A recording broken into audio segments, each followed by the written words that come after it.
नमस्कार, आप सभी श्रोताओं और दर्शकों का इस कार्यक्रम में स्वागत है। आज मैं मेरा परिचय खुद का करके देती हूँ। मैं doctor Sunanda Agashe medical practitioner हूँ। पूना में 30 साल से वैद्यकीय क्षेत्र में कार्यरत हूँ और स्वर्गीय नाना पालकर स्मृति समिति पुणे की मैं विश्वस्त हूँ। आज नवरात्रि के शुभ अवसर पर स्वर्गीय नाना पालकर स्मृति समिति पुणे द्वारा आयोजित इस व्याख्यान माला में आप सबका और ये अतिथियों का स्वागत है। स्वर्गीय नारायण हरि उपाख्य नाना पालकर जी राष्ट्रीय स्वयंसेवक संघ के प्रारंभिक काल में संघ प्रचारक थे। महाराष्ट्र प्रांत में सभी जिलों में उन्होंने प्रवास करके युवकों में राष्ट्रीय भावना का जागरण किया। नानाजी स्वयं मेधावी छात्र थे, प्रतिभाशाली कवि और जाने माने लेखक भी थे। उन्होंने लिखी एक पुस्तक इस्रायल छयाकडून बळाकडे, ये पुस्तक देश विदेशों में बहुत प्रसिद्ध और लोकप्रिय है। स्वर्गीय नानाजी ने स्वरचित कई राष्ट्रभक्ति पर गीत लिखे हैं, जिसका गायन न केवल संघ कार्यकर्ता करते हैं लेकिन आकाशवाणी से भी प्रसारित होते हैं। पुणे की एक प्रसिद्ध प्रतियोगिता थी वक्तृत्व स्पर्धा, रानडे वाद स्पर्धा करके। उसमें वो प्रतियोगिता बहुत युवकों का एक आकर्षण थी और उसमें नानाजी ने प्रथम पुरस्कार प्राप्त किया था और उसका विषय स्त्री शक्ति के बारे में था। 60-70 साल पहले की बात है, जिस समय नानाजी ने महिला सक्षमीकरण की बात की थी और उस पर जोर दिया था। आज की ये स्त्री शक्ति जागरण व्याख्यानमाला नानाजी की ही प्रेरणा है। खुद ओजस्वी वक्ता रहे नानाजी पिछड़े व्यक्ति और समाज के लिए काम करने का आग्रह करते थे और उनके इस विषय के प्रभाव से ही आज पुणे में सुराज्य सर्वांगीण विकास प्रकल्प के माध्यम से 50 झोपड़पट्टियों में, सेवा बस्तियों में ये संस्था काम कर रही है। शिक्षण, आरोग्य, सुरक्षा, स्वावलंबन और संस्कार का काम गत 20 सालों से यशस्विता से पूरी कर रही है। महिला स्व सहायता गट और प्रशिक्षण केंद्र का काम आरंभ हुआ है, जिसके वजह से महिलाएं स्वावलंबी बन रही है। अपना परिवार चलाने का काम है, उसमें ये महिलाएं अपनी अहम भूमिका निभा रही है।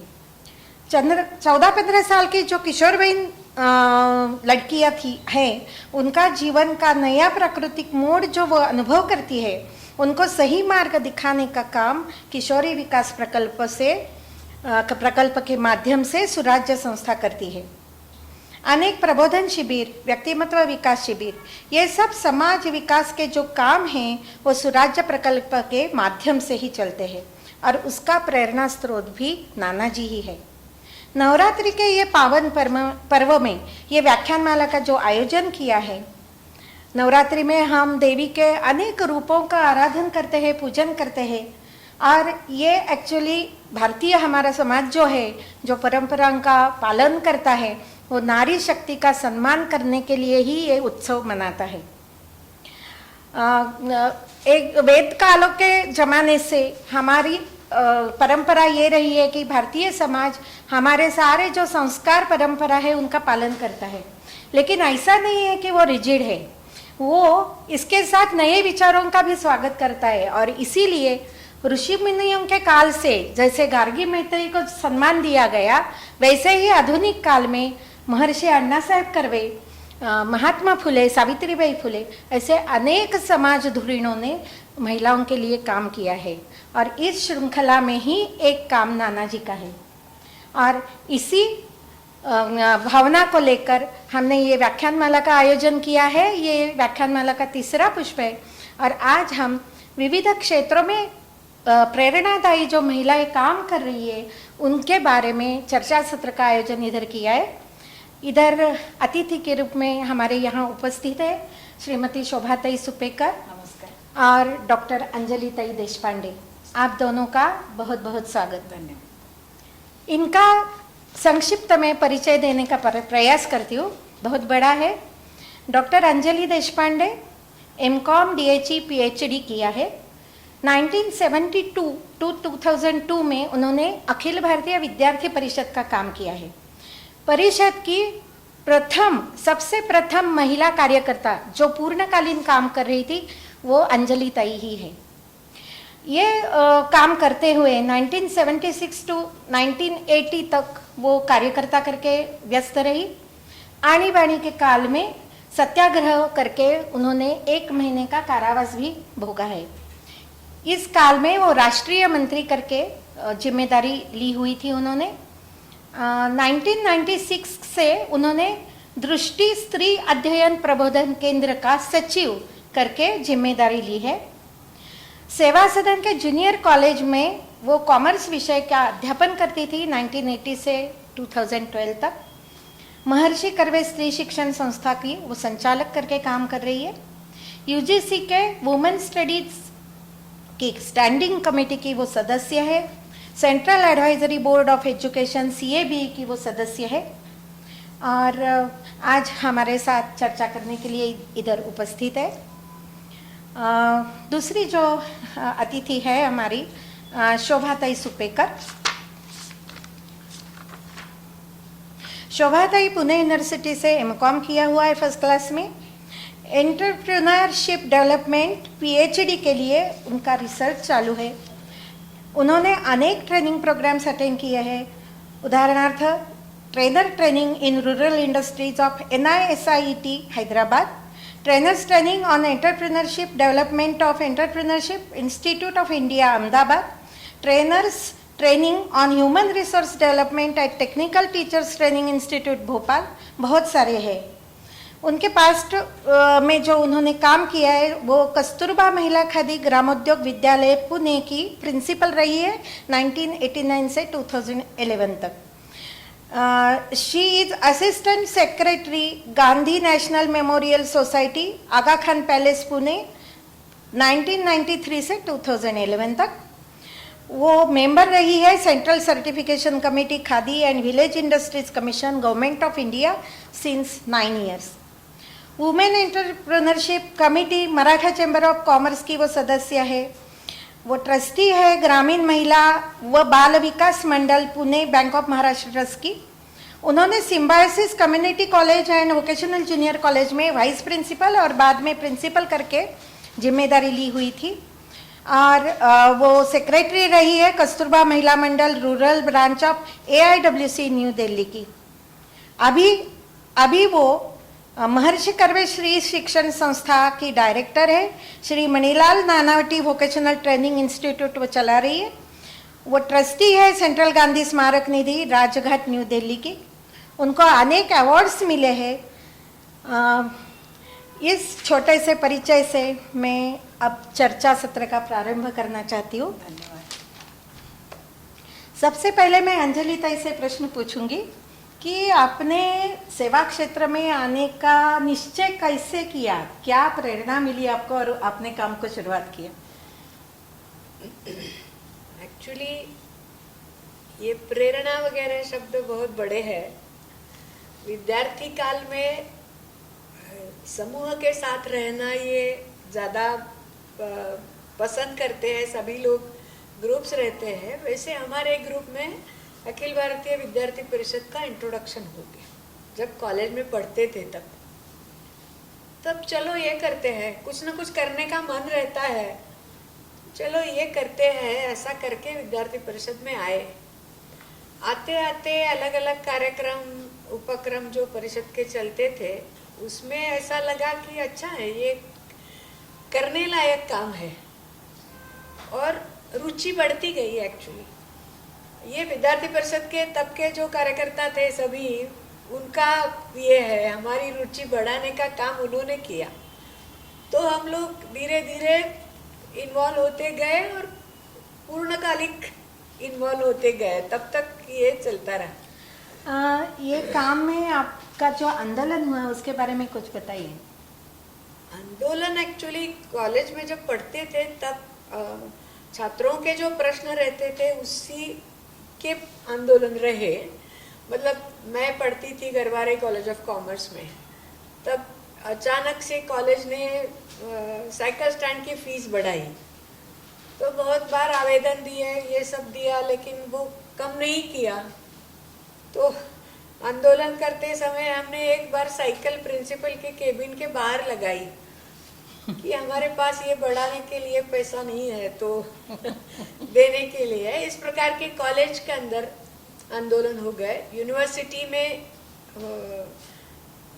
क्वेश्चन पेपर्स ये पहले ही लीक हो गए, उसके कारण आंदोलन हो गए।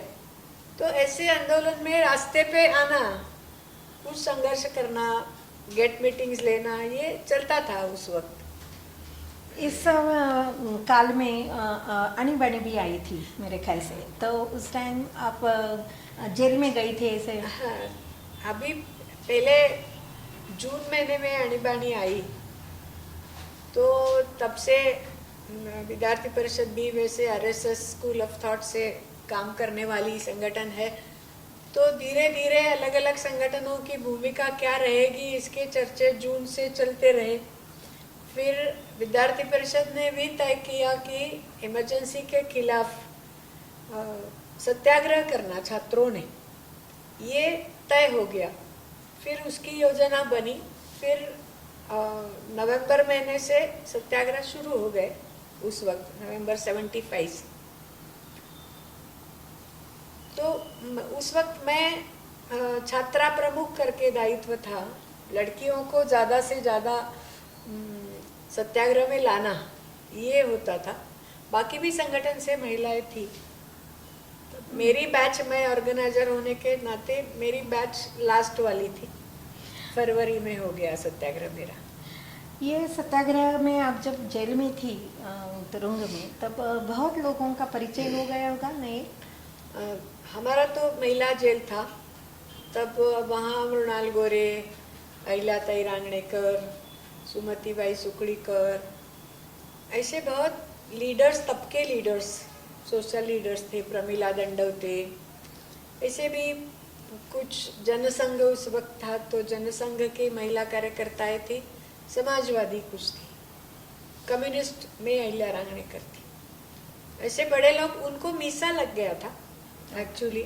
हम लोग सत्याग्रह करके गए थे, लेकिन बहुत आनंद से बिताया हमने।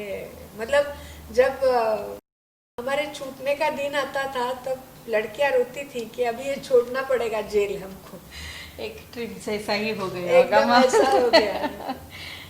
नए विचार ये भी मिलते enjoyed हैं बहुत लोगों और विचारधारों के साथ हमारा हाँ। पहचान हो जाता है। शोभाते, मैं आपको पूछूंगी, आपका शालेय जीवन बहुत संघर्षमय था करके मुझे पता चला कि बहुत छोटे रिमोट प्लेस में आप रहती थी, तो आप कैसे शहर तक और पुणे तक आ गई, बताइए। मेरा जो गांव है वो अहमदनगर जिले के संगमनेर तहसील में एक छोटा सा नांदूर करके गांव है।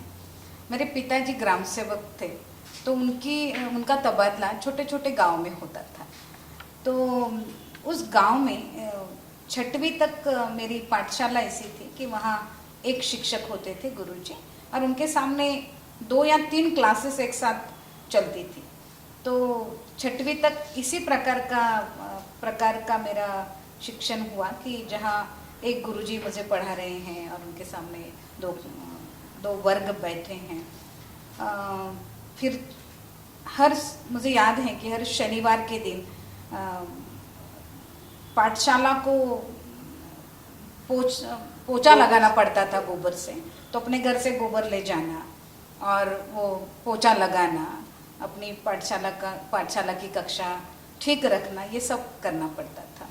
बाद में मेरे पिताजी का तबादला कोपरगांव तहसील में हुआ, तो वो वहाँ हमें ले जाना नहीं चाहते थे क्योंकि वो थोड़े समय के लिए उनका वो काम था। तो उन्होंने हमें संगमनेर जो तहसील है उसके नज़दीक एक गांव है जहाँ मेरे माताजी के मामा जी रहते थे, उनके साथ वहाँ हमें रखा। एक छोटा सा घर हमारा वहाँ बनाया और हमें वहाँ हाई स्कूल में फिर हमारा दाखिला किया।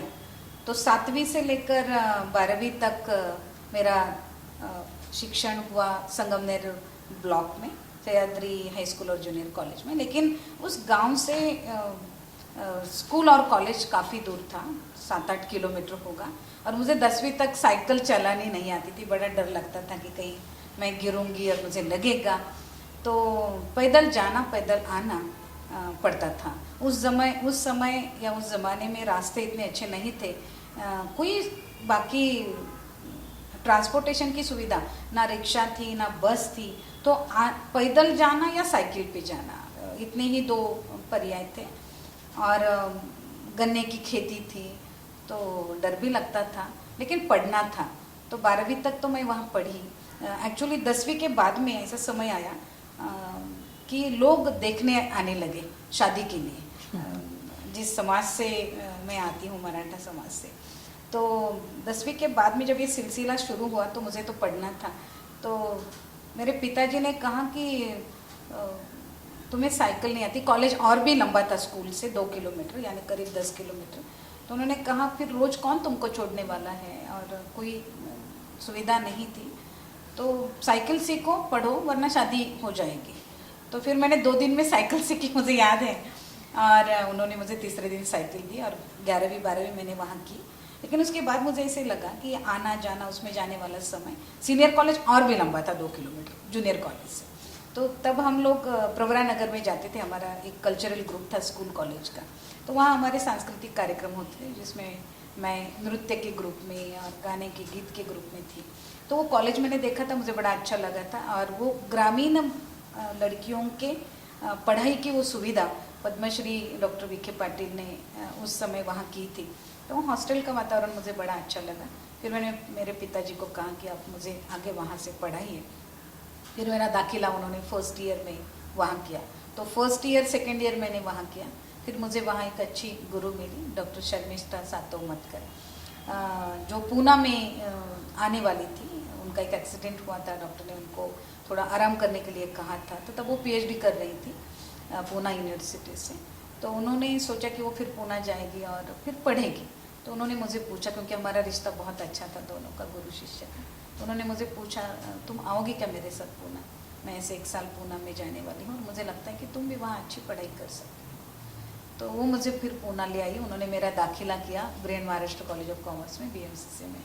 वहाँ के वाइस प्रिंसिपल डॉक्टर गावस्कर, जो अभी नहीं है, वो उनके गुरु थे। तो उन्होंने मदद की, मेरा दाखिला हुआ। फिर मैंने मेरा 3rd ईयर और MCOM, ये 3 साल की पढ़ाई ब्रहन महाराष्ट्र कॉलेज ऑफ कॉमर्स से। तो ऐसा मेरा गांव से पूना तक का प्रवास है। ये शिक्षण पूरे होते होते आपने कुछ आंदोलन में या विद्यार्थी आंदोलन में भाग लिया था? हाँ, जब मैं पूना आई तो देहात से आई थी, मतलब प्रवरा नगर भी वैसे तब तो इतना डेवलप नहीं था। तो गांव से आई थी, तो 1 साल थोड़ा सा डर डर के ही निकाला मैंने। लेकिन नेतृत्व गुण मुझे लगता है कि मेरे में पहले से ही थोड़ा है, क्योंकि मैं जूनियर कॉलेज में थी तब भी लेडीज़ रिप्रेजेंटेटिव थी। सेकेंड ईयर में मैं प्रवरा नगर में भी चुन के आई थी लेडीज़ रिप्रेजेंटेटिव। तो मैं 3rd ईयर में तो मैंने पढ़ाई की, और वातावरण के साथ मुझे एडजस्ट होने के लिए उतना समय गया। लेकिन फिर मैं MCOM में जब गई तो मैं फिर इलेक्शन के लिए खड़ी हुई, चुन के आई। तो उस दौरान विद्यार्थी परिषद के तब के हमारे जो मित्र थे, उनके साथ दोस्ती हुई थी। विद्यार्थी परिषद का परिचय हुआ था। अनफॉर्चुनेटली गांव में परिषद का परिचय जूनियर कॉलेज में भी नहीं हुआ, प्रवरा नगर में भी नहीं हुआ था। तो मालूम नहीं था कि ऐसा कोई संगठन है जो विद्यार्थियों के लिए काम करता है, विद्यार्थियों के अधिकार के लिए, हक के लिए काम करता है। तो यहाँ आने के बाद वो परिचय हो गया मित्रों से, और फिर मैं विद्यार्थी परिषद की सदस्य बनी। और कॉलेज में तो पूरा इलेक्शन उसमें भाग लेना और उसके लिए जो भी करना है वो सब करना, वो हमने किया। और उस ज़माने में जितने भी, मतलब 2 साल में, MCOM के 2 साल में काफ़ी आंदोलन हुए। मुझे याद है चंद्रिका केनिया, जो हमारी लॉ मिनिस्टर थी, उनके खिलाफ हमने जो आंदोलन किया था, जिसमें हमें भी अंदर किया था, लेकिन बाद में सत्याग्रह था तो लेके फिर छोड़ दिया। ऐसे कई आंदोलन उस समय जो विद्यार्थियों के आंदोलन, यूनिवर्सिटी में काफ़ी आंदोलन हुए थे, उसमें सक्रिय सहभाग रहा। और रोज़ अंजलि ताई को मैं तब से जानती हूँ। मैं जब विद्यार्थिनी थी तब से अंजलि ताई, हम एक दूसरे को जानते हैं। ताई का मार्गदर्शन तब भी होता था। तो रोज़ शाम को परिषद के कार्यालय में जाके, जहाँ भी पुणे शहर का है तब, या पुणे यूनिवर्सिटी के अंतर्गत जो कॉलेजेस हैं, जहाँ भी प्रॉब्लम्स लगते हैं, तो वहाँ अपना योगदान देना, ये काम तब। लेकिन ये राजकीय क्षेत्र और नेतागिरी छोड़ के लीडरशिप का आपका गुण था, बोल रही है, सेवा क्षेत्र में कैसे आ गई? मैं जब MCOM मेरा ख़त्म होने वाला था, लास्ट सेमेस्टर था, तब नेचुरली हर एक को लगता है कि कुछ करना है आगे। तो मैं सोच रही थी कि मैं क्या करूँ, यानी नौकरी, अपने पैरों पर खड़ा होना, आत्मनिर्भर होना आर्थिक दृष्टि से। तब एक NIBM का एक एप्लीकेशन आया था, एक एडवर्टीजमेंट आया था, वहाँ मैंने एप्लीकेशन किया और फिर बाद में मैं भूल गई, उनसे भी कुछ आया नहीं 2-3 महीने में। डॉक्टर बापट करके मेरी जो गुरु हैं, डॉक्टर सातो, उनके गुरु थे जो गोखले इंस्टीट्यूट में प्रोफेसर थे, जो शोभनाताई रानडे जो पूना की जानी मानी गांधीवादी कार्यकर्ता है और गांधी नेशनल मेमोरियल सोसाइटी आगा खां पैलेस की सचिव हैं, विश्वस्त सचिव, वो उनको जानते थे। तो तब आगा खां पैलेस में एक सामाजिक कार्यकर्ता का प्रशिक्षण चलता था जिसमें पूरे भारत से बहनें आती थी और महिलाओं को सामाजिक कार्य का प्रशिक्षण दिया जाता था। तो करीब 8 साल हो गए थे वो काम होते हुए और 200 से ज़्यादा लड़कियां पास आउट हुई थी। तो ये देखना था, उसका इम्पैक्ट स्टडी करना था। तो उनको एक ऐसे इस प्रकार के व्यक्ति की ज़रूरत थी कि जो भारत भर घूमे और जाके इस लड़कियों ने अपने अपने राज्यों में, अपने अपने गाँव में समाज कार्य का क्या काम किया, उससे क्या परिवर्तन हुआ और बाकी के जो स्टेक होल्डर्स हैं, जिन संस्थाओं से वो आई थी, वो संस्थाएं और जिनके लिए वो काम करती थी गांव में, उन लोगों का क्या राय है, उन लोगों की उनके काम के बारे में क्या फ़ायदा हुआ है, इस प्रकार का एक इम्पैक्ट स्टडी था। तो उन्होंने डॉक्टर बापट को कहा था कि इस प्रकार की कोई अगर व्यक्ति आपके नज़र में है तो मुझे बताइए और इस प्रकार का काम है। तो वो जो पहला अर्जा किया था उसका कुछ आया नहीं, तो डॉक्टर बापट ने मुझे तब बताया कि देखो तुम्हारा एमकॉम की एग्ज़ाम तो हो गई लेकिन रिजल्ट अगस्त तक नहीं आने वाला, तब तक मैं लेक्चरर बनना चाहती थी क्योंकि मेरी रोल मॉडल मेरी वो गुरु थी। तो उन्होंने कहा कि अभी तो तुमको लेक्चरर की नौकरी इस साल में नहीं मिलने वाली, तो बेटर कुछ काम करो। और ये एक ऐसा काम है जिसमें रिसर्च है, इम्पैक्ट स्टडी है, तो ये तुम करोगे तो तुम्हें काफ़ी सीखने को मिलेगा। दूसरी बात, हर एक व्यक्ति ने अपना देश देखना चाहिए और अपना देश इतना सुंदर है और लोगों को ये मौका नहीं मिलता, तुमको बड़े आसानी से मिला है। तो तुम भारत के कोने कोने में जाओगी और वहाँ जाके सामाजिक कार्य का अभ्यास करोगी, तो ये काम तुम करो 1 साल के लिए और ये करते करते तुम MPhil भी करो और अगले साल ये जो प्रोजेक्ट तुम्हारा ख़त्म हो जाएगा, तुम्हें अच्छा लगेगा तो कंटिन्यू करना, वरना छोड़ दो, ऐसा उन्होंने मुझे कहा। तो मैंने सोचा फिर ठीक है, क्योंकि अभी तो और दूसरा कोई काम नहीं मिलेगा, सब मुझे घूमना अच्छा ही लगता था और देश देखने किसको अच्छा नहीं लगेगा। तो मैंने कहा ठीक है, कोई बात नहीं। और फिर मेरा इंटरव्यू हुआ, मेरा सिलेक्शन हुआ और मुझे ज्वाइन करना था 1 जुलाई 1988 को।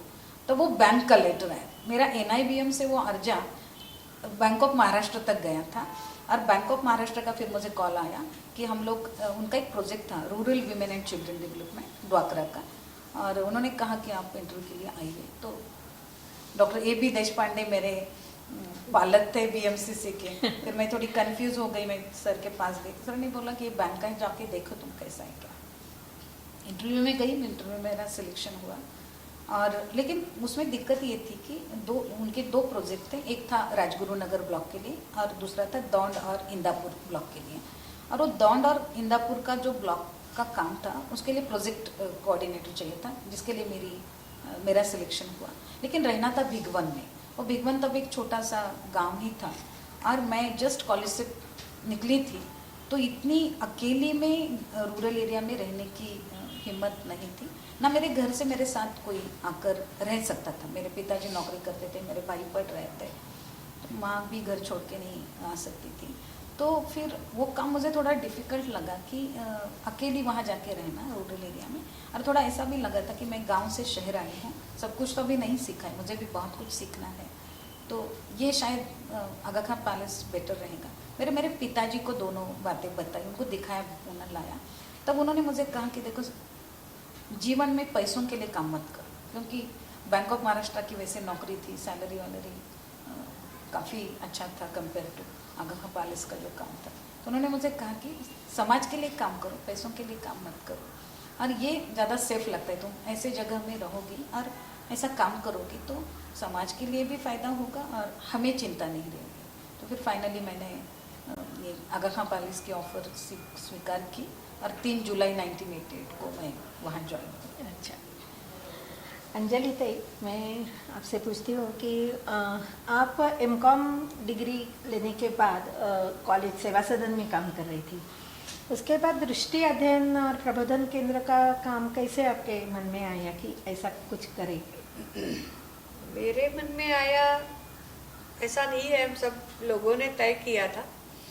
एक्चुअली उसके पहले 1996 में दृष्टि की शुरुआत हुई। उसके पहले हमने एक महिला चेतना परिषद इस नाम से पूरे महाराष्ट्र में जो सामाजिक कार्य में महिलाएं हैं उनकी एक परिषद लेने का तय किया था। वो परिषद हुई 1994 में। उस परिषद लेने के बहाने सभी क्षेत्र में काम करने वाली प्रमुख महिला कार्यकर्ताओं का इकट्ठा आना शुरू हुआ था। तो उसमें एक विषय निकला कि महिलाओं की स्थिति क्या है देश भर में, और in comparison with international status and other things, महिलाओं की स्थिति क्या है उसका हमारे पास डाटा नहीं है और हमें पूरा समझना चाहिए एक्चुअल स्थिति क्या है। वो चेतना परिषद के पहले भी कुछ विषय लेकर हम सर्वे के माध्यम से पहुंचे थे रूरल एरिया में। तब ध्यान में आ गया कि हम जैसा सोचते हैं वैसा नहीं है, बहुत सारी समस्याएं हैं। तो ये एक्चुअल स्थिति जानने के लिए और ये स्थिति से उभरकर आगे कैसे जाए ये समझने के लिए एक स्त्री अभ्यास केंद्र की जरूरी है, और जो स्त्री अभ्यास केंद्र हमारी विचारधारा पे खड़ा रहे। मतलब उसके पहले भी 2-4 स्त्री अभ्यास केंद्र थे, लेकिन एक जो कहते हैं फेमिनिज्म के विषय में कि महिला का एक इंडिविजुअल करके ही वो विचार करते हैं, तो ये इंडिविजुअलिज्म नहीं चाहते हम। फैमिली बेस्ड हमारी सोसाइटी है, बेसिक स्ट्रक्चर फैमिली का है, तो उसको जानते हुए और ये एक्चुअली साइंटिफिक और उसको आधार रख के समाज की डेवलपमेंट हो तो अच्छी रहेगी। ये हमारी जो विचार है, इस विचार पे आधारित हमारा अभ्यास, हमारा स्टडी रहना चाहिए। तो हमारा एक स्वतंत्र स्त्री अभ्यास केंद्र होना चाहिए, ऐसा विचार उस बैठक में आया। वो पूना में करेंगे ऐसा ही आया साथ में, तो उसकी सेक्रेटरी करके मेरे पास जिम्मेवारी थी आई। तब तक मेरे पास विद्यार्थी परिषद की जिम्मेवारी थी। पहले मैं राष्ट्रीय मंत्री थी, उस वक्त भी परिषद के कारण काम से भी प्रवास होता था ऑल इंडिया। फिर दृष्टि को भी उसका फायदा मिलेगा ऐसा लगा होगा लोगों को।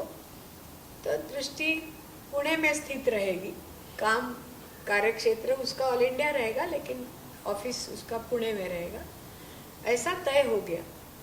पहले सिर्फ एक इंफॉर्मेशन सेंटर करके उसकी शुरुआत हुई। धीरे धीरे एस्टैब्लिश होते होते कुछ और कार्यकर्ता उसमें जुड़े, और फिर information, documentation and research related to women issues, इस प्रकार का आजकल का दृष्टि का स्वरूप है। अभी ये जो अध्ययन चल रहा है, इंफॉर्मेशन ले रहे हैं, उसका पूरा ये करती है, सर्वेक्षण चलता है उसके लिए, तो इसके लिए कुछ ट्रेनिंग की वगैरह ज़रूरत पड़ी थी शुरू में? शुरू में हमने सिर्फ जो पीरियडिकल्स और न्यूज़पेपर्स आते हैं मराठी, हिंदी और अंग्रेजी, तो उसमें से न्यूज़ निकालना ये ट्रेनिंग किया। उसका क्लासिफिकेशन सब्जेक्ट वाइज किस प्रकार से करें उसका थोड़ा ट्रेनिंग, उसका कोडिंग यही किया था। बाद में जब रिसर्च प्रोजेक्ट्स बाहर के लिए, जैसे पहला रिसर्च प्रोजेक्ट लिया था महाराष्ट्र का ही था, वहाँ भाषा का ज़्यादा प्रश्न नहीं था, लेकिन सेल्फ हेल्प ग्रुप्स जो है महाराष्ट्र में, उसके कारण सोशल डेवलपमेंट किस प्रकार की हुई, ये हमने एक सर्वेक्षण का विषय लिया था। तो उसके कारण उसको हमने थोड़ा मार्गी प्रबोधिनी जो है उनके साथ मिलके जो सर्वेयर्स है उनका थोड़ा ट्रेनिंग, रिपोर्ट किस प्रकार से तैयार करें उसका थोड़ा ट्रेनिंग लिया था। फिर बाद में ऐसा कह सकते हैं कि हम ही ट्रेनिंग देने में एक्सपर्ट हो गए धीरे धीरे। अब संस्था चलाते टाइम और पूरे भारत में आपके सर्वेक्षण हुए हैं, तो उसके लिए आप खुद प्रवास करती थी? करती थी। हर जगह जाती थी? जाती। कहाँ कहाँ? महाराष्ट्र में तो हुआ ही, पूरे भारत में हो गए हैं, तो कहाँ कहाँ ऐसे प्रोजेक्ट आपने लिए थे? एक प्रोजेक्ट लिया था झारखंड, छत्तीसगढ़ और उड़ीसा। ये 3 स्टेट्स जो है उनकी सीमाएं जहाँ मिलती है वो पूरा वनवासी बेल्ट है, पूरा ट्राइबल बेल्ट है। और ध्यान में ऐसा आता था कार्यकर्ताओं के, स्पेशली वनवासी कल्याणाश्रम के जो कार्यकर्ता बहनें हैं, उनके ध्यान में आ गया कि ग्रुप में लड़कियों के ग्रुप में उनको लेके जा रहे हैं लोग। ट्रेन में जब वो सफ़र करती थी तब ऐसे ग्रुप्स उनको मिले थे। कभी तो कुछ एजेंट्स थे, एक या 2 पुरुष रहेंगे, 10-15 लड़कियां रहेगी, नहीं तो क्रिश्चियन मिशनरीज कोई रहेगा और उनके साथ लड़कियां रहेगी। ऐसे उनके ध्यान में आया, और ये कहाँ जाती है लड़कियां और आगे चलकर क्या करती है। तो दृष्टि ने ऐसा सोचा कि इस प्रकार का सर्वेक्षण हम बेसिक सर्वेक्षण करें। तो इन तीनों स्टेट्स के वो पूरा जो ट्राइबल बेल्ट था उसमें हमने सर्वेक्षण किया कि ये लड़कियां कहाँ जाती है, कैसे जाती है, कौन लेके जाता है। और दिल्ली में जाके, दिल्ली, पंजाब, हरियाणा में वो डोमेस्टिक सर्वेंट्स करके काम करती थी। तो उनके सब रचना वहाँ कैसी है दिल्ली में, और इन लड़कियों का क्या, क्योंकि पैसों के लिए माइग्रेशन ये एक्चुअली एजुकेटेड लोगों में भी होता है। रूरल एरिया से लोग पुणे, मुंबई आते हैं, या अलग अलग स्टेट्स के बड़े शहरों में आते हैं, या विदेश जाते हैं। मुझे भी इसमें एक याद आता है, मैंने बोला था आपको कि मिरज शहर में अरब लोग बहुत आते, मतलब खाली वनवासी बेल्ट में ही ये समस्या है ऐसा नहीं है। मिरज शहर छोटा सा ही है, लेकिन इतने अरब लोग उधर मेडिकल ट्रीटमेंट लेने के बहाने आते हैं। और उधर की मुसलमान लड़कियां ही नहीं, लेकिन मिरज में सब सम्मिश्र समाज है, क्रिश्चियन भी उतने ही है, हिंदू भी है।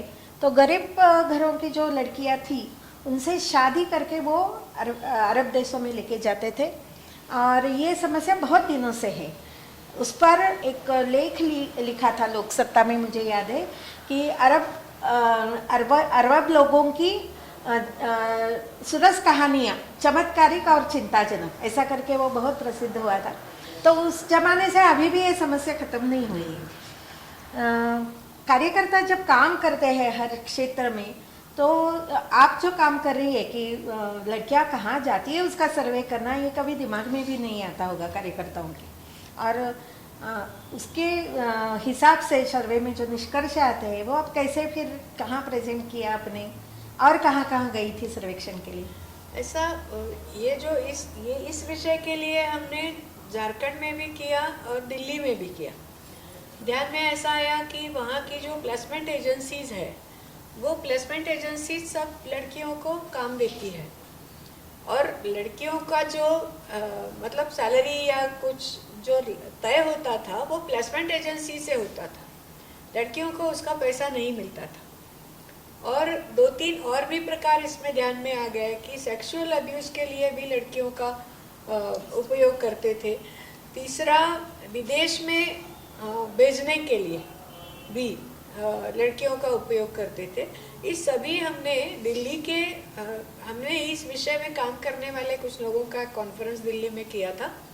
उस वक्त दिल्ली के लेबर मिनिस्टर थे, वो आए थे, और उन्होंने हमने प्रॉमिस किया था कि इस विषय में, क्योंकि लीगल फ्रेमवर्क कुछ है ही नहीं उनके लिए, प्लेसमेंट एजेंसीज के लिए, और करोड़ों का व्यवहार वो लोग करते हैं, तो उनको कंट्रोल किसी का नहीं है उन पर। तो वो करने के लिए हमने आग्रह रखा था।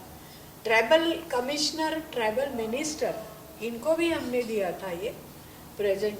और पार्लियामेंट में जब सोशल सिक्योरिटी बिल आया, तो सोशल सिक्योरिटी बिल में ये डोमेस्टिक सर्वेंट्स के इंक्लूजन नहीं था उसमें, तो हमने आग्रह करके वो इंक्लूड करवाने दिया। तो अभी उसका फ़ायदा कितना लोग लेते हैं ये अलग बात है, लेकिन वो लिस्टिंग हो गया उनका।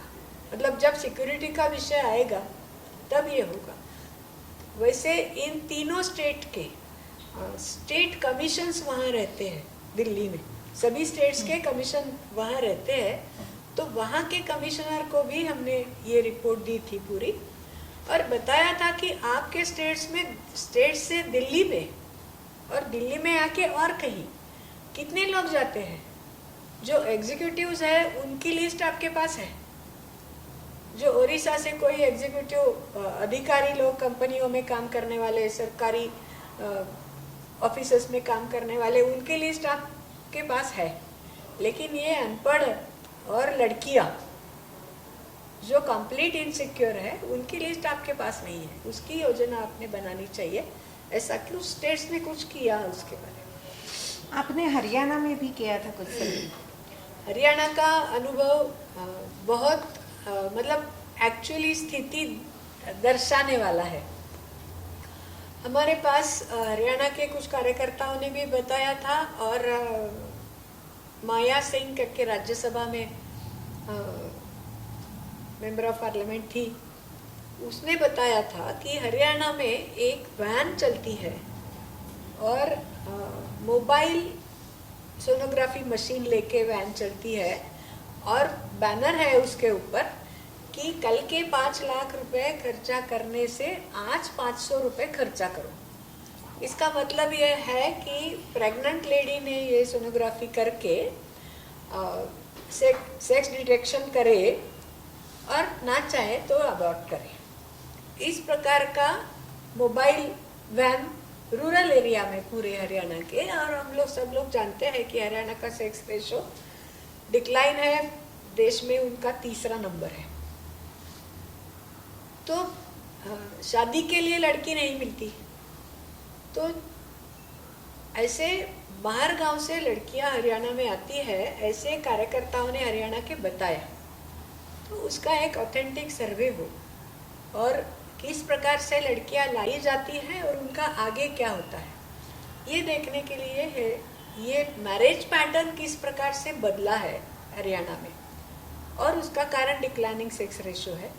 ये इसके कारण ये सर्वेक्षण हो गया। ओके, तो ये सर्वेक्षण करते टाइम आपके निष्कर्ष क्या निकले थे कि पुरुषों की कुछ मानसिकता पे या और कोई? पुरुषों की मानसिकता है, एक तो हरियाणा में डाउरी बहुत प्रश्न है। जो बैनर पे लिखा था वो सच्ची बात है कि 5 लाख रुपए कम से कम खर्चा आता है, कहाँ से लाए इतना पैसा।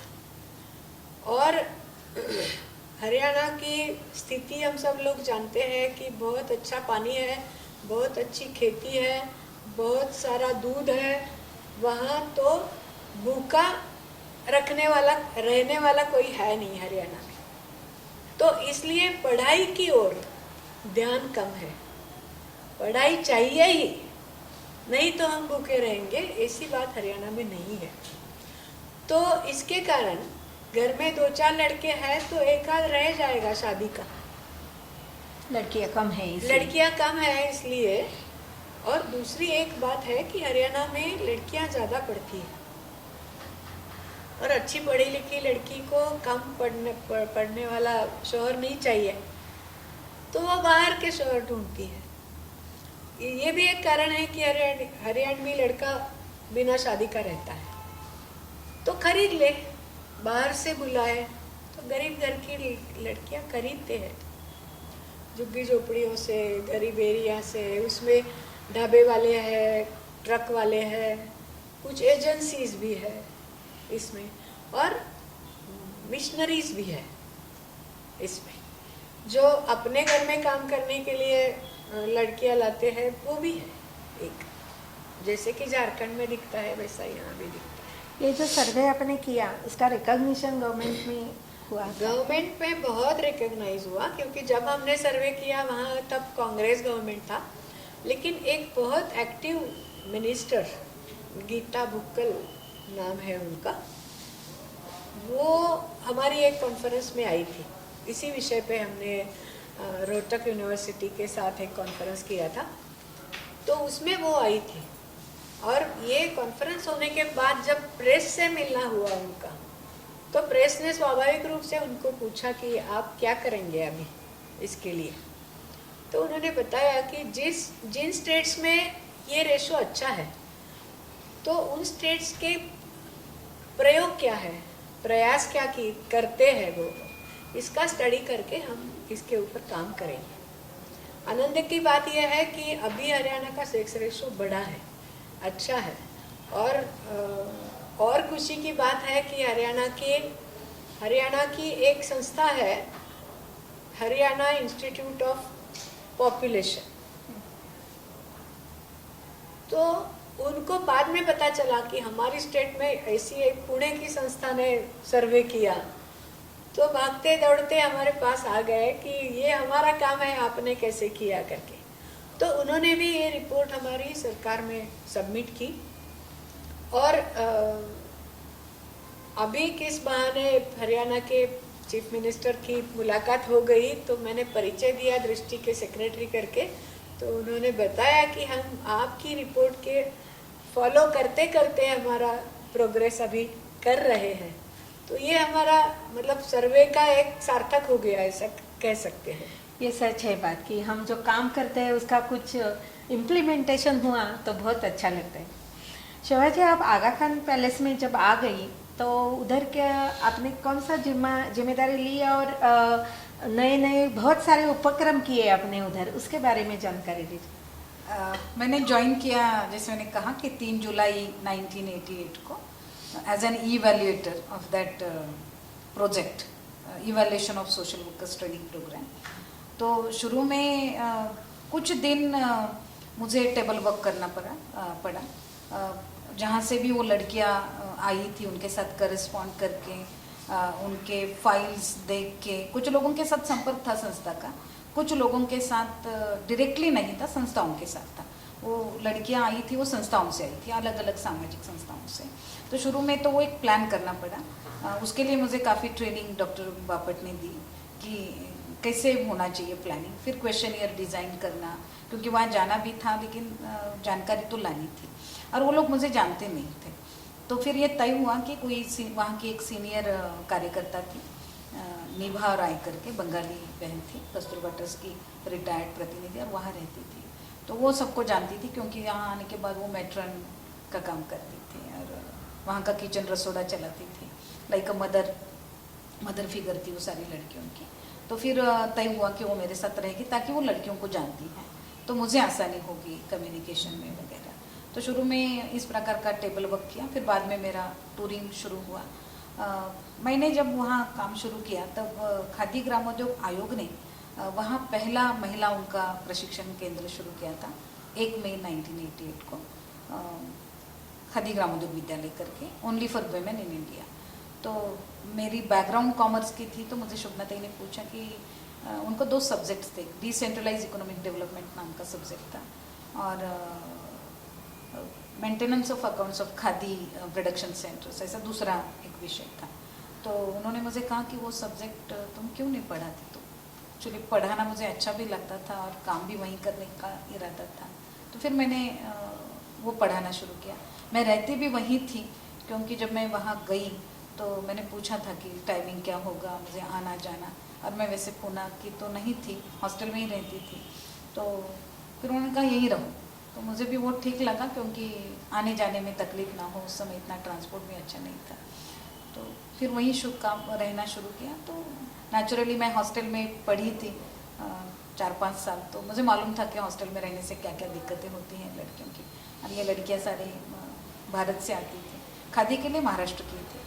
तो मैंने थोड़ा ज़्यादा ध्यान देना शुरू किया, उनको समझना शुरू किया, फिर उनके प्रॉब्लम्स में पहुंचाती थी मैनेजमेंट तक, क्या दिक्कतें हैं, क्या करना चाहिए। तो मेरा इन्वॉल्वमेंट उनको दिखाई दिया। तो ये काम करते करते वो खादी लड़कियों को पढ़ाना भी शुरू हुआ, और धीरे धीरे थोड़ा चरखा करघा इसकी भी मालूमात मैंने कर ली। तो 7 महीने बीते, मैं आखिरी के टूर पे थे, मुझे याद है मेरा मार्च का टूर था और मैं साउथ इंडिया में गई थी, केरल, कर्नाटक, आंध्रा और तमिलनाडु, 4 स्टेट्स का, वहाँ की लड़कियों का स्टडी करने के लिए। तो मैं वापस जब आई तब मुझे पता चला कि हमारी मैनेजमेंट में शायद मेरी कमिटमेंट या इंटरेस्ट देख के लड़कियों के साथ में और वहाँ के काम के साथ, तो मेरा प्रमोशन कर लेने का ठहराव पास किया था और मुझे उस खादी विद्यालय की प्राचार्य बनाने का उन्होंने सोचा था। तो फिर आने के बाद मुझे पता चला और मुझे भी ऐसे लगा कि मैंने कुछ अपेक्षा तो नहीं की थी और एक अलग काम है ये, तो लेनी चाहिए जिम्मेदारी, चलो एक दूसरा एक कदम आगे बढ़ाएं। और वो खादी विद्यालय की मैं प्राचार्य बनी। 1 अप्रैल 1989 में वो जिम्मा मैंने लिया। तब एक खादी कार्यकर्ता प्रशिक्षण, 20 लड़कियां महाराष्ट्र की, इतना ही उसका स्वरूप था।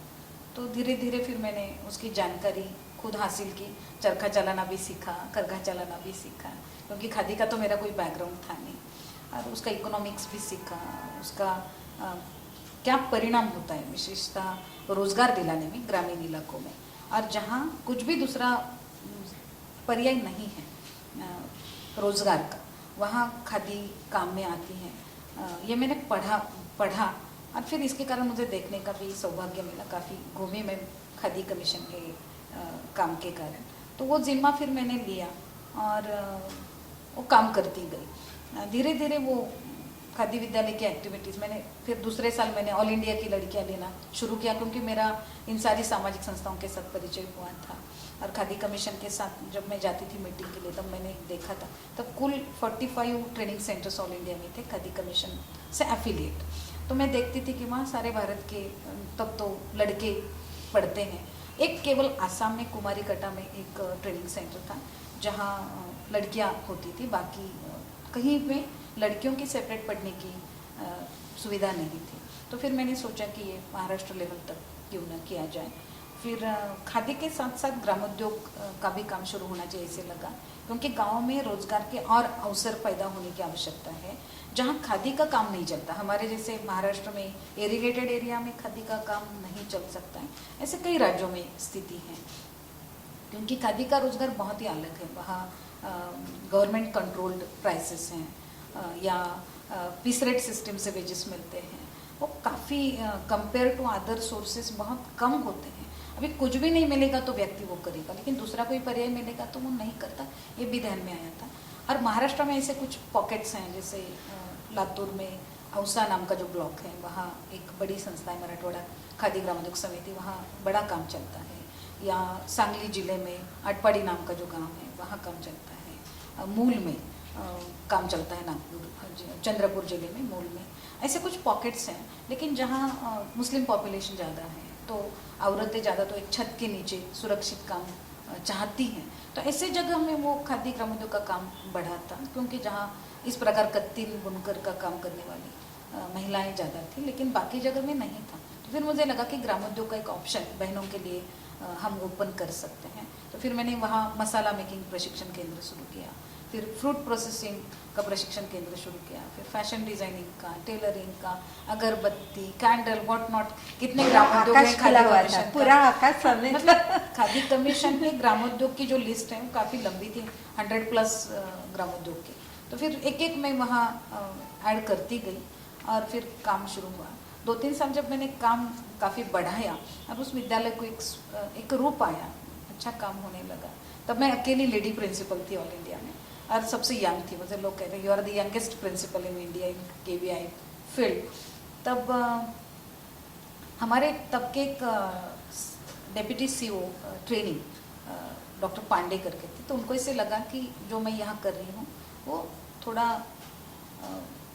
पूरे देश के स्तर पर अगर होगा तो ज़्यादा और ट्रेनिंग सेंटर को फ़ायदा होगा। तो उन्होंने मुझे पूछा कि तुम खादी कमीशन क्यों नहीं ज्वाइन करती हो, सबको फ़ायदा होगा ट्रेनिंग का, जो काम तुम यहाँ कर रहे हो वो सीमित है इस ट्रेनिंग सेंटर के लिए, तो वहाँ आ जाओ। लेकिन खादी कमीशन ये गवर्नमेंट का डिपार्टमेंट है और भारत में कहीं भी ट्रांसफ़र्स होते हैं लोगों के, तो मुझे डर था कि कहीं इधर उधर, मतलब नागालैंड में भी ट्रेनिंग सेंटर हैं, कन्याकुमारी में भी हैं, तो कहीं और इस प्रकार का तबादला हुआ तो थोड़ा मुश्किल होगा काम करने में, लैंग्वेजेस वगैरह, क्योंकि ज़्यादातर लोकल लोग आते हैं, लोकल लैंग्वेजेस या हिंदी इस्तेमाल होती है। तो फिर भी मुझे ऐसे लगा, उन्होंने तो मुझे कहा कि नहीं, बॉम्बे में हेड ऑफिस है, वहाँ तुम्हारा काम होगा।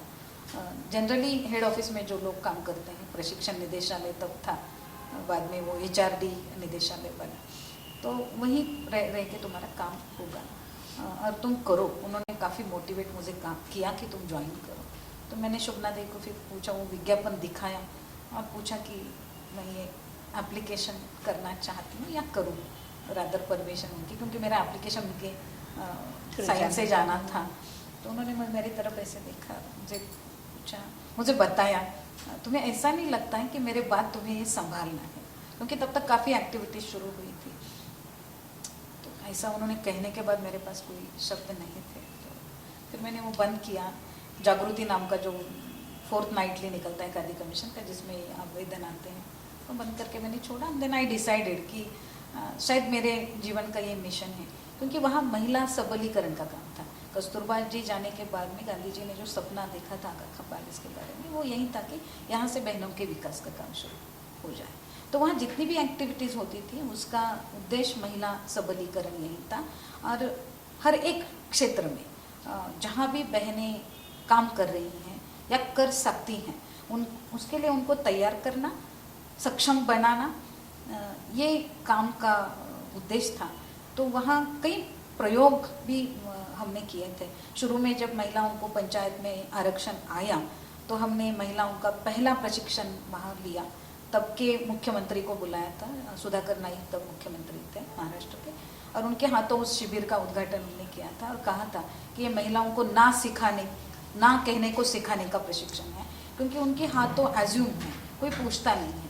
अब जब औरतें डिसीजन मेकिंग में आएगी, दैट टू इन पॉलिटिक्स, तो अलग अलग ये जो स्थानिक स्वराज्य संस्थाएं हैं वहाँ उनको डिसीजन लेना होगा। तो उनको सही डिसीजन क्या है ये पता होना चाहिए, और वो बिल्कुल डट के उन्होंने वो डिसीजन लेना है और उस पर कायम भी रहना है, वरना उनको काफ़ी अपोजिशन भी हो सकता है। तो इस प्रकार के, यानी पॉलिटिक्स में अगर बहनें हैं तो उनका प्रशिक्षण हो, पंचायत राज का जिसको हम कहते हैं, वहाँ से लेके एड्स तक, लैंड माइंस तक, अलग अलग क्षेत्रों में महिलाएं क्या कर रही हैं, क्या कर सकती हैं, और उनका योगदान महिला होने के नाते क्या होना चाहिए, इस पर काफ़ी ट्रेनिंग प्रोग्राम्स या कॉन्फ्रेंसेस नेशनल लेवल पर, कुछ कॉन्फ्रेंसेस इंटरनेशनल लेवल की भी हुई और लोकल लेवल पर तो होती थी।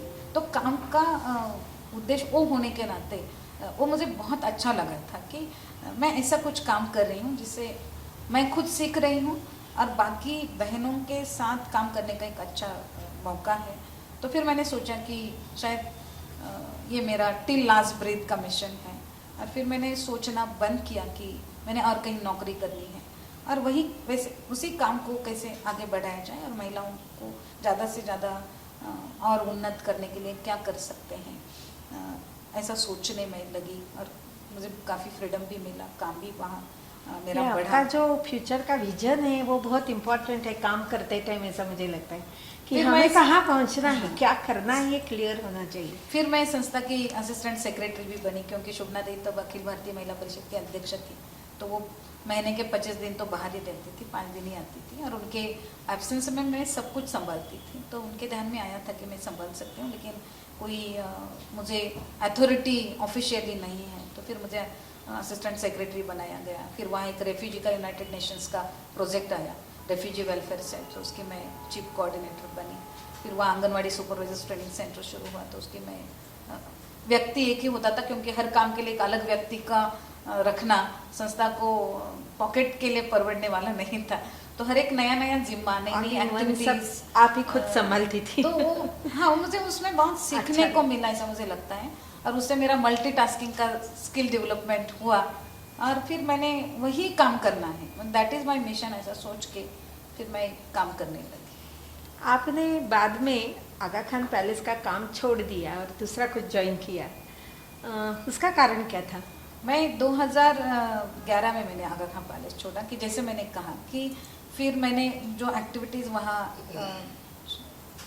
मैंने शुरू किया, ऐसा कहूँगी तो शायद अपने आप का मैं बहुत जो सच है वो है ही करती हूँ, ऐसा कहूँगी, लेकिन मैंने मेरा योगदान उसमें ज़रूर रहा, और मैंने काम बहुत किया, और वो स्वेट एंड ब्लड एक करके जिसको कहते हैं वैसे किया, क्योंकि हर एक नई एक्टिविटी आई तो मैं शुरू से उसमें शामिल थी, उसके डेवलपमेंट में शामिल थी, और हर एक काम मुझे अपना बच्चा सा लगने लगा था। और मुझे बहुत घूमने को भी मिला, सीखने को बहुत मिला। 2 बार मैं विदेशों में जाके आई। 1994 में मैं इटली गई और वहाँ मैंने महिलाओं का शांति प्रस्तापित करने में क्या योगदान होता है या क्या होना चाहिए, इस पर 1 महीने का प्रशिक्षण किया जो जागतिक स्तर का था। दूसरा मैं 2000 में गई थी थाईलैंड में, जहाँ मैंने role of rural women in food security इस विषय पर एक कंट्री पेपर प्रेजेंट किया। 18 देशों के 19 लोग हम उसमें शामिल हुए थे और मुझे बताते हुए बड़ी खुशी होती है कि मैं अकेली एनजीओ सेक्टर से थी। पूरे बाकी के 18 लोग जो थे वो गवर्नमेंट ऑफिसर्स थे, अलग अलग क्षेत्र में काम करने वाले, ज़्यादातर एग्रीकल्चर की मिनिस्ट्री से जुड़े हुए। भारत के लिए 2 रिप्रेजेंटेशन थे, एक लेडी थी मेरे साथ जो was director of tribal development Agartala से, हम दोनों ही थे। तो ऐसा नेशनल लेवल का, इंटरनेशनल लेवल का एक्सपोजर मिलने के बाद और सीखने को मिलने के बाद अपने काम को भी एक दिशा मिलती है। काफ़ी हमने क्या करना चाहिए, कैसे करना चाहिए, ये भी सीखने को मिलता है। तो ये मैंने काफ़ी काम किया। खादी विद्यालय तो मेरा इतना नामांकित हुआ कि 2011 में उसे national award the best training centre of khadi and village industries commission, उसका नेशनल अवार्ड तब की हमारी राष्ट्रपति प्रतिभाजी पाटिल उनके हाथों मिला। और वैयक्तिक रूप में भी मेरे काम की सराहना हुई और मुझे जैसे एंटरप्रेन्योरशिप डेवलपमेंट का नेशनल अवार्ड मिला, द बेस्ट ट्रेनर मोटिवेटर, क्योंकि 23 साल के समय में करीब 30,000 लोगों को, उद्यमियों को मैं प्रशिक्षण दे पाई। सरकार की 2 खादी कमीशन की 2 जो योजनाएं थी, रूरल एम्प्लॉयमेंट जनरेशन प्रोग्राम और prime minister employment generation programme, उसका काम करने का सौभाग्य मुझे मिला। महाराष्ट्र में करीब 8 जिलों का काम मैंने किया। तो वो भी एक अलग अनुभव था कि लोगों को अपने पैरों पर खड़ा कैसे किया जा सकता है, और जब वो आत्मनिर्भर होते हैं तो उसकी खुशी भी क्या होती है। तो ये जब काम मैं करती गई तो बड़ा आनंद मुझे उसमें मिला। ग्राम उद्योग शिक्षा रत्न नाम का भी एक अवार्ड मुझे मिला, भगिनी निवेदिता प्रतिष्ठान का भी अवार्ड। ऐसे कई मतलब लोगों ने उसकी प्रशंसा की, काम की। तो वो अपने को एक मोटिवेशन होता है जब रिकग्निशन मिलता है। लेकिन 2011 में मैंने आगा खां पैलेस छोड़ा। मुश्किल था वो समय, वो डिसीजन लेना भी मेरे लाइफ में, क्योंकि मैं तय कर चुकी थी कि मैंने टिल लास्ट ब्रीथ यही करना है, महिलाओं का उत्थान ही मेरे काम का उद्देश्य होगा। लेकिन 2003 में आगा खां पैलेस संरक्षित राष्ट्रीय स्मारक करके घोषित हुआ। गवर्नमेंट ऑफ इंडिया ने उसे संरक्षित स्मारक घोषित किया। उसके बाद में सरकार का थोड़ा सा इंटरवेंशन तो होता ही है, थोड़ा कंट्रोल भी आता है मूवमेंट में, बीइंग अ नेशनल मॉन्यूमेंट का, उसका प्रोटेक्शन के लिए। और फिर काम में धीरे धीरे 2003 में इमीडिएटली नहीं, लेकिन करीब 2007-8 के बाद में एक एक्टिविटीज़ बंद करने का विचार मैनेजमेंट ने किया। वो 9-10 में ज़्यादा हुआ। पहले हमारा एक नर्सरी स्कूल चलता था, which was a practising school for social workers training, वो बंद हुआ। बड़ी अच्छी एक्टिविटी थी कि जब हम शुरू से बच्चों को किस प्रकार के संस्कार देते हैं, कैसे उनको तैयार करते हैं, वो बंद कर दिया। उसके बाद में ये आंगनवाड़ी ट्रेनिंग सेंटर जो था, आंगनवाड़ी सुपरवाइजर्स ट्रेनिंग था, और वो भी बहुत बढ़िया चल रहा था। और निपसिड ने उसे वेस्टर्न इंडिया का रिसोर्स सेंटर करने का सोचा था, क्योंकि उसमें हम क्लास 1 ऑफिसर का भी ट्रेनिंग करते थे। दिल्ली से लोग आते थे निपसिड से, और यहाँ के डिप्टी सीईओज और प्रोजेक्ट ऑफिसर्स, उनका ट्रेनिंग होता था। आंगनवाड़ी सुपरवाइजर का तो होता ही होता था। तो एक अच्छा ट्रेनिंग इंस्टीट्यूट के नाते उसका रिकग्निशन हुआ था। उसे भी अचानक बंद किया, और वो सडन बंद हुआ। फिर बाद में खादी विद्यालय की बारी थी कि अभी खादी विद्यालय इधर बाहर निकालेंगे, बंद करने की बात नहीं थी, लेकिन बाहर निकालेंगे आगा खां पैलेस से। तो वो बड़ा दुखदायक था, क्योंकि बाद में जैसे खादी विद्यालय शुरू हुआ तो उसका नाम खादी ग्रामोद्योग विद्यालय था, लेकिन बाद में मुझे ऐसे लगा कि बहनों का ट्रेनिंग सेंटर है, कस्तूरबा के समाधि के साथ चलता है, तो उसका नाम हमने कस्तूरबा महिला खादी ग्रामोद्योग विद्यालय करना चाहिए। तो खादी कमीशन से मैंने करवाया था बीच में, जब खादी कमीशन को 50 साल पूरे हुए तो एक बड़ा टारगेट भी मैंने लिया था कि 50,000 लोगों को ट्रेनिंग देना, 5,000 उद्यमियों को तैयार करना, ऐसा एक काम किया था, उसमें ये भी हुआ था। तो फिर मुझे बड़ा दुख होने लगा, क्योंकि मैंने जैसे कहा कि वो it was like a child to me, और शुरू से मैंने बहुत मेहनत की थी उसको बड़ा करने में। तो वो काफ़ी दुखदायक था मेरे लिए कि ये बाहर जाएगा तो पता नहीं और कौन जगह देगा जिस प्रकार की एक्टिविटी। नेशनल लेवल का ट्रेनिंग इंस्टीट्यूट जहाँ इतने भारत से लोग आते हैं, मतलब मुझे और एक बताना चाहिए कि 2009 में मेरे पास अंडमान की लड़की आई थी और 30 सुनामी विक्टिम्स को हमने ट्रेनिंग दिया था। 9 महीने वो वहाँ रही थी और इतना अच्छा ट्रेनिंग हुआ, इतना बदलाव उनमें आया था। जब मैं जनवरी 2010 में अंडमान गई वापस, उनके प्रोजेक्ट वहाँ शुरू करने थे, तो मुझे बुलाया गया था वहाँ। तब उनके पेरेंट्स ने मुझे कहा था कि मैडम जी क्या जादू किया। लड़कियाँ नवंबर में गई थी, नवंबर 2009 में, और 1 महीना जाने के बाद मैं जनवरी में वहाँ मुझे बुलाया था। क्या जादू किया, ये हमारी लड़कियाँ, ऐसा हमें लगता ही नहीं। इतना बदलाव, पूरे टोटल बदलाव जो आता है पर्सनालिटी में, सोचने में, काम करने के तरीके में, कॉन्फिडेंस में, वो बड़ा हुआ था। काफ़ी प्रयोग था वो, लेकिन बड़ा अच्छा था। तो मतलब केवल भारत के नक्शे से ही नहीं, तो अंडमान थोड़ा नक्शे के थोड़ा दूर है, तो वहाँ से लड़कियाँ यहाँ आई और इतना पढ़ी और इतना इनकी मदद उनको हुई। क्योंकि वहाँ जब मैं अंडमान में गई तो खादी कमीशन ने उनको ऑन द स्पॉट सैंक्शन दे दी उनके प्रोजेक्ट्स के लिए। बिल्कुल वहीं के 3 दिन का हमारा शिविर था और 3 दिन में लड़कियों के वहाँ प्रोजेक्ट सैंक्शन हुआ और उनका काम शुरू हुआ। आज भी वो मेरे संपर्क में हैं। तो ये जो बदलाव करने का मौका हम बंद कर रहे हैं, ऐसा मुझे लगा।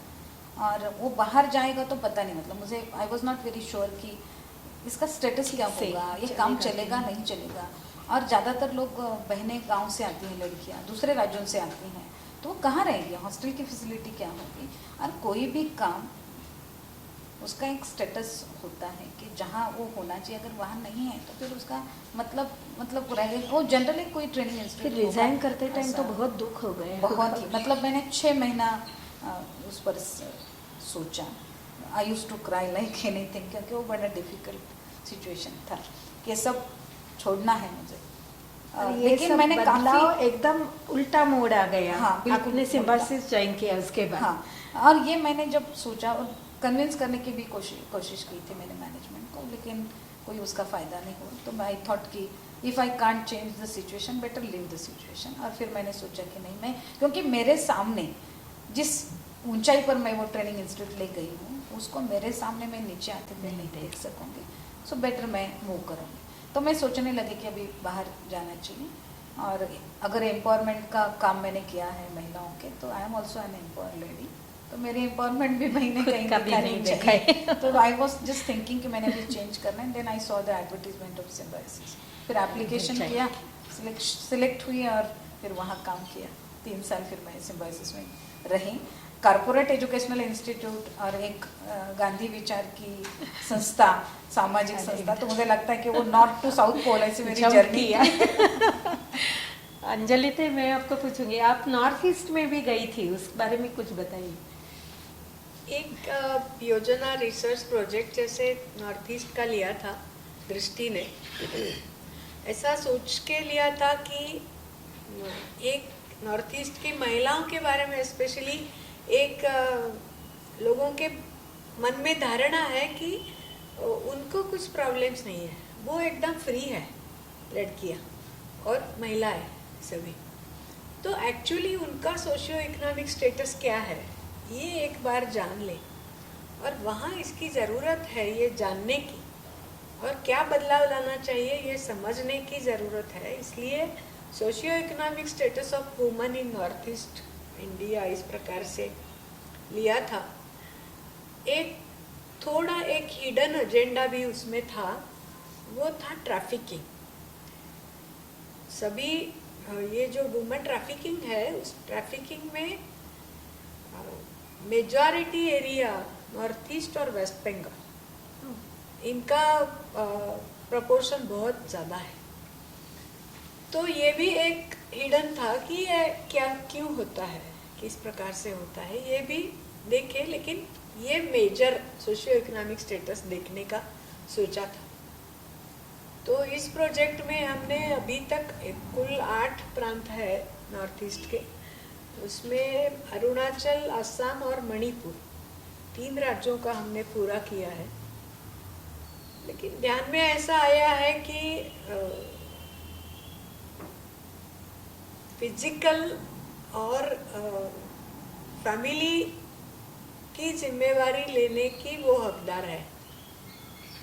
बाकी उनके हक शिक्षा नहीं। में, डिसीजन मेकिंग में, पॉलिटिकल डिसीजन मेकिंग में उनका कोई स्थान नहीं है। मातृ प्रधान संस्कृति होने के बावजूद मातृ प्रधान संस्कृति मणिपुर में कुछ एरिया में है और मेघालय के कुछ एरिया में है, बाकी जगह में नहीं है। लेकिन काम सिर्फ महिलाएं करती है। कुछ एरियाज में ऐसा है कि ट्रेडिशनली वो आया है। मानो कि मणिपुर में ऐसा लोग बताते हैं कि नागा कुछ ग्रुप्स है और मणिपुरी, उनका हमेशा के लिए संघर्ष रहता था और उस संघर्ष में वॉर ही मानो उनकी, तो उस संघर्ष में पुरुष एंगेज रहते थे। इसलिए बाकी सब जीवन व्यवहार जो है वो महिलाएं संभालती थी। लेकिन वो अभी नहीं है, जो पुराने समय में था वो अभी नहीं है। लेकिन पुरुष वैसे ही आलसी उनको रह skills ही गए। नहीं है, हाँ? लड़ाई करने के बजाय कोई स्किल्स ही हाँ, नहीं वही है। स्किल्स ही नहीं है। तो बाकी सब जीवन व्यवहार, मतलब मणिपुर में एक तो मेजर कैपिटल उसका इम्फाल है, तो इम्फाल में सभी मार्केट में महिलाएं दिखेगी। एक तो बड़ा मार्केट जो है ईमा मार्केट बोलते हैं उसको, नाम ही उसका ईमा मार्केट है। ईमा यानी माँ मणिपुरी भाषा में। तो बहुत बड़ा कंस्ट्रक्शन उसका वहाँ एक नया ईमा मार्केट बनाया है उन्होंने। सभी स्टॉल्स पे एक भी पुरुष हमको नहीं दिखेगा।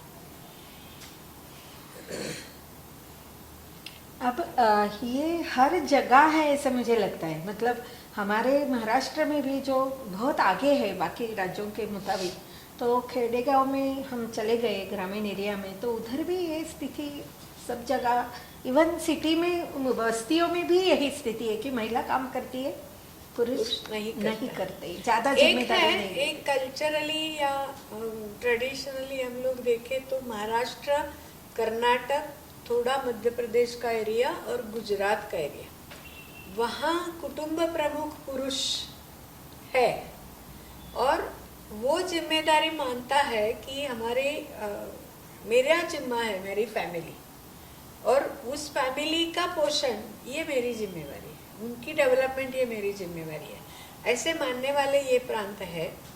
और दूसरी जगह जहाँ महिलाओं को बिल्कुल स्वातंत्र नहीं है, मतलब घर के बाहर वो निकलती नहीं है, जिस प्रकार से उत्तर प्रदेश का हम लोग कुछ एरिया देख सकते हैं, वहाँ पुरुष काम करते हैं। लेकिन बाकी सभी जगह, रूरल हो, ट्राइबल हो, स्लम हो, सभी जगह महिलाएं काम करती हैं। अरुणाचल में तो ऐसा देखा, जैसा हरियाणा में देखा, कि बीज बोने के समय और बीज का फसल काटने के समय सिर्फ पुरुष आता है, बाकी सब काम महिलाएं करती है। आज भी स्टैटिस्टिक्स भी ये कहता है कि 90% एग्रीकल्चर जो लेबर है वो महिलाएं हैं, लेकिन उसके भी डिसीजन मेकिंग में वो नहीं है। इतनी बड़ी क्या स्त्री बोए शक्ति क्या है। नहीं बोए, ये उसमें वो नहीं है। मैंने जो 2000 साल में पेपर प्रेजेंट किया, role of rural women in food security, उसमें भी ये बहुत सारा आया है कि काम वो सब कुछ करती है, लेकिन उसका अपनी कमाई भी कहीं दर्ज नहीं होती कि उसने कमाया है। सही है। आपने एक उदाहरण दिया था कि कहाँ औरंगाबाद में हॉस्पिटल से सर्वे और प्रबोधन का उन्होंने आयोजन किया था, 2000 लड़कों के साथ काम किया था, उसका बताइए सर। हाँ, वो वहाँ की एक कार्यकर्ता ने मुझे बताया था कि उन्होंने एक सर्वे किया एक स्त्री पुरुष समानता के बारे में, और महिलाओं के लिए मतलब किस प्रकार से देखे स्त्री की ओर, कि वो एक व्यक्ति है, उसको भी खुद का विकास करने का अधिकार है और उसकी भी कुछ आकांक्षाएं हैं। ये ध्यान में लेना चाहिए, ना कि ट्रेडिशनली जो करती आई है महिला, घर संभालना यही करती आई है वही करे। तो अभी भी 10% से ज़्यादा लड़कों में ये भावना नहीं है। ये एडोलेसेंट एज के लड़कों का उन्होंने सर्वे किया, और वो सर्वे और प्रबोधन करने के बावजूद चेंज नहीं पहले हुआ। सर्वे किया, फिर प्रबोधन किया, फिर भी ये चेंज नहीं आया है तो उसको बहुत समय लगेगा। मुझे लगता है 10% भी बहुत ज्यादा है। आस्ते आस्ते करते नहीं, करते वो बढ़ेगा। इतना रूट्स इतने नीचे गए। नीचे गए हैं ना उसके, वो निकालने में बहुत समय लगेगा। बेसिक ही हमारा प्रॉब्लम है। हमने 2000 साल में, मुझे लगता है अंजलि ताई को भी याद होगा कि वो ईयर ऑफ विमेन एम्पावरमेंट मनाया 2000 साल, 20 साल हो गए। और ताई अगर बता रही है तो स्थिति मतलब अभी भी कितनी भयानक है और कितना काम करने की आवश्यकता है। ये स्त्री शक्ति का कैसे हम उनको आत्मनिर्भर बनाए, कैसे डिसीजन मेकिंग पावर दे, इसमें ये सर्वेक्षण कितना महत्व की भूमिका रखता है ये पता चलता है। लेकिन ये सब करने के बाद आप गवर्नमेंट्स कमिटीज रहती है, उनको रिपोर्ट्स सादर करते होंगे, लेकिन उसके स्ट्रैटेजी जो बनती है उसका इम्प्लीमेंटेशन होता है और कुछ असर होता है, ऐसा लगता है क्या? सभी जगह जो मुझे लगता है, मैंने वैसे वो कैप कमेटी का बोला, वहाँ एक अनएनरोल्ड और ड्रॉप आउट्स फ्रॉम एजुकेशन, इसके लिए एक सब कमेटी बनाई थी। उस पे मैंने साल भर में काम किया। हमारे प्रदेश में ड्रॉप आउट्स कितने हैं और अनएनरोल्ड चिल्ड्रन कितने हैं, सभी स्टेट्स ने गलत आंकड़े बताए। तो स्ट्रेटेजी कैसे करें हम लोग, और जो इम्प्लीमेंट करने वाले हैं ना, ब्यूरोक्रेसी, मेरे सभी झगड़ा जो गवर्नमेंट के पास अभी चल रहा है वो ब्यूरोक्रेसी के ऊपर है। एक तो सरकार ने जो योजना बनानी चाहिए, वो योजना बहुत बार अच्छी होती है, लेकिन बेनिफिशियरी तक वो पहुंचना, इसके लिए सिस्टम बनाना और उस सिस्टम का मॉनिटरिंग करना, ये नहीं है। एक महीने हमने दृष्टि की ओर से जेंडर बजट के अध्ययन के समय हम लोग गुजरात का प्रवास किए, 4 दिन का, सभी देखे उनके प्रोजेक्ट्स। तो ये महिलाओं के लिए उन्होंने वो क्या बोलते हैं, पब्लिक प्राइवेट पार्टिसिपेशन, ऐसे पीपीपी, उनका जो स्ट्रक्चर उन्होंने लगाया है गुजरात में, उनका एक जीवीके सेंटर उन्होंने बनाया है। तो इतने बारीकी से उन्होंने योजना बनाई है और उसका इम्प्लीमेंटेशन और आखिर तक योजना पहुंचती है कि नहीं, ये हर रोज हर घंटे उसका मॉनिटरिंग होता है।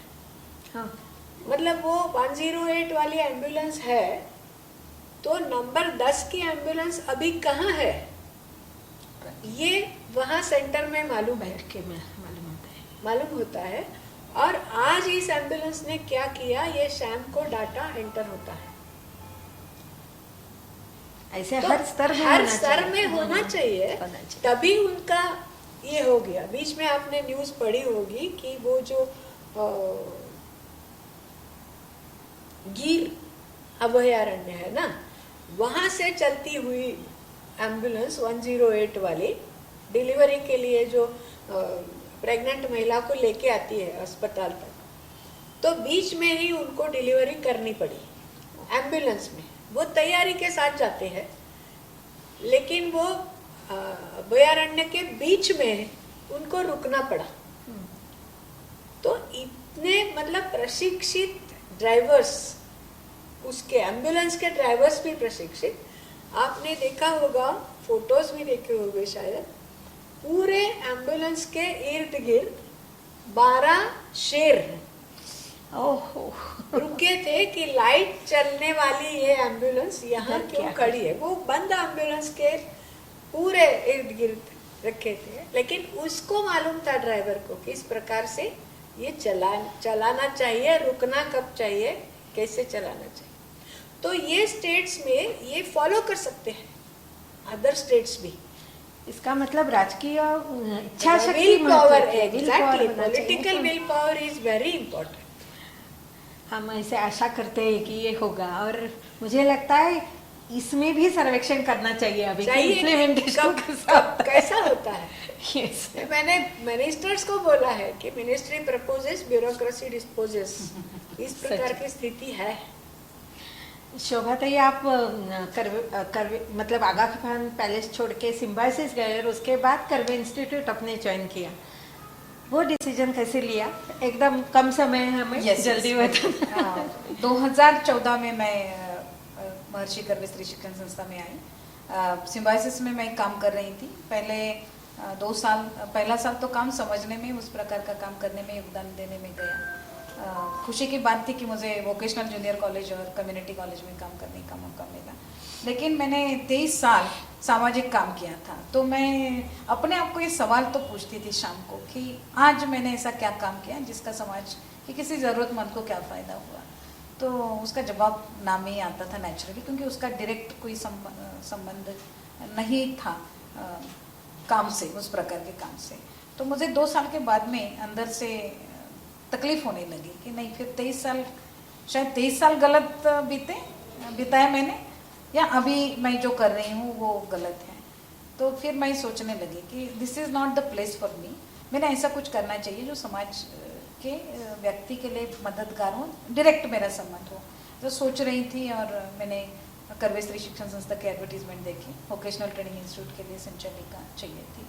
फिर मैंने अप्लाई किया और सौभाग्य से मुझे वो जॉब मिला और वहाँ जाके मैं काफ़ी खुश हुई, क्योंकि एक तो इतनी बड़ी धरोहर है, अन्ना ने स्थापन की हुई संस्था जिसका उद्देश्य ही महिलाओं का सबलीकरण है, शिक्षा द्वारा, प्रशिक्षण द्वारा। तो वो हेरिटेज मुझे बहुत ही अच्छा लगा। उसके पहले आगा खान पैलेस के संग्रहालय में महर्षि कर्वे स्त्री शिक्षण संस्था का और अन्ना का और वहाँ के लड़कियों का एक चित्र था, तब था। भी पिक्चर गैलरी रीअरेंज हुई है तो अभी है कि नहीं मुझे मालूम नहीं। और जब भी दर्शक आते थे तो बड़ी गौरव से हम दिखाते थे कि हमारी पूना की ऐसी संस्था है, अन्ना ने शुरू करी महिलाओं के एजुकेशन की। और जहाँ गांधी जी 2 बार वहाँ गए थे अन्ना को मिलने, वो काम देखने के लिए, तो बड़ा गर्व। और तब से बड़ा अट्रैक्शन भी था, कभी जाने का मौका नहीं मिला। और कस्तूरबा ट्रस्ट की कई लड़कियाँ, अनाथ लड़कियाँ वहाँ पढ़ी, अपने पैरों पर खड़ी हुई। मैंने भी कई ज़रूरतमंद लड़कियों को वहाँ भेजा था। तो फिर मैं जब गई, अंजलि ताई को याद होगा मेरा पहला दिन, और ताई थी तब, तो मैंने कहा कि मैं महके आई हूँ, ऐसा मुझे एहसास हो रहा है। और क्योंकि इतना मतलब उद्देश्य इतना अच्छा है, इतनी बड़ी धरोहर है, इतनी बड़ी लेगेसी है, और महिलाओं के उत्थान के लिए काम करने वाली संस्था, तो ये मेरे लिए सही जगह है, ऐसा मुझे लगा। और फिर मैंने 2014 से वहाँ काम शुरू किया। मुझे लगता है वो पूरे आप उसका उपयोग करके ले रही, बहुत खुश हूँ मैं। और बहुत बड़ा प्लेटफॉर्म है काम करने का। सौभाग्य से मैनेजमेंट बहुत सपोर्टिव है, हर एक नई कल्पना को हमेशा बढ़ावा मिलता है, पूरा सपोर्ट होता है, और डायरेक्ट लड़कियों के साथ संबंध है। तो मैं बहुत खुश हूँ कि मुझे एक बहुत सही जगह में काम करने का, महिलाओं के विकास के लिए काम करने का मौका मिला।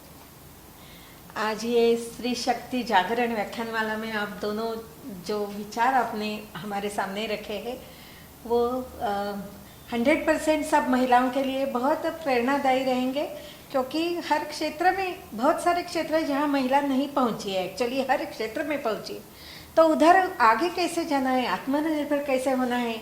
और ऐसा नहीं कि पुरुषों को विरोध करके ही आगे जाना पड़ेगा, लेकिन पूरे समाज की ही मानसिकता स्त्री पुरुष समानता होनी चाहिए। और इसमें आपके विचार बहुत प्रेरणादायी रहेंगे, इसका मुझे विश्वास है। और आप दोनों अपना कीमती समय निकाल के इधर आ गई और हमें प्रबोधन किया, इसलिए आपको बहुत बहुत धन्यवाद दोनों को भी। आपने मौका दिया इसलिए आपको बहुत धन्यवाद। धन्यवाद।